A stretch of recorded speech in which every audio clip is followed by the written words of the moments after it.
বিশ্বনবী বলতেন জুমার দিন শ্রেষ্ঠ দিন, এই দিন আমার উপরে বেশি বেশি দুরূদ পড়ো। ফাইন্না সালাতাকুম মা'রুদাতুন আলাইয়া, কেননা তোমরা যে আমার উপরে দুরূদ পড়ো, আমি মরে যাওয়ার পরে এই দুরূদগুলো কে পাঠিয়েছে তার নাম, তার বাবার নাম সহ ফেরেশতারা আমার কবরে দিয়ে আসে।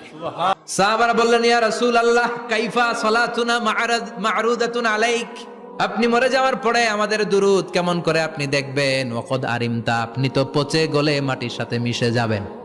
বিশ্বনবী বলেন, ইন্নাল্লাহা হাররামা আলাল আরদি আন তাকুলা আজসাদাল আম্বিয়া, নবীদের লাশকে খেয়ে ফেলা, নবীদের লাশকে পচিয়ে ফেলা জমিনের সব মাটির জন্য আল্লাহ হারাম করে দিয়েছে।